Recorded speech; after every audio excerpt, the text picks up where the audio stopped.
हर्क साम्पाङले सोझा साझा सुकुम्बासीलाई उचालेछन् कि नै साथीहरू यो भिडियो हेरेर कमेन्ट गर्नु त ल। सुकुम्बासीलाई उचाल्ने काम गर्यो हर्क साम्पाङले भन्छ नि मान्छेहरू। उचाल्ने आन्दोलन गर्न उचाल्ने काम गरे। आन्दोलन गर्नको लागि आन्दोलन गर्नलाई उक्सायो भन्छ नि मान्छेहरू। मैले बोकेको छैन मैले कसैलाई बोकेको छैन, बोक्न म सक्दिनँ पनि, बोक्न आवश्यक पनि छैन अहिले नेपालीले। आन्दोलन गर्ने हो त अब तपाईँको नेतृत्वमा। यस्तो छ, गरिब दुखीलाई यो देशमा बस्ने अधिकार हुनुपर्छ, हाम्रो माग त्यो हो है। र यसरी चाहिँ तपाईँको चाहिँ सरकारले पहिला छानबिन गरेर यो कारबाही अगाडि बढाउँदाखेरि हुन्थ्यो, तर छानबिन नगरिकन सरकार सिधै एक्सनमा आयो।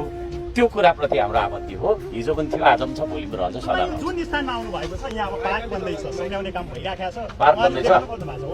ओके, पार्कको डिपिआर ल्याउँछ होला नि त सरकारले। कस्तो पार्क ल्याउँदै रहेछ तपाईँलाई थाहा भयो? अब पार्क बन्दैछ भन्ने हामीले ओके ओके। यहाँबाट तपाईँको चाहिँ विस्थापित परिवारको अवस्था के छ पत्रकारले बुझ्नुभयो? ओके, हामी अब त्यहाँ जान्छौँ ल।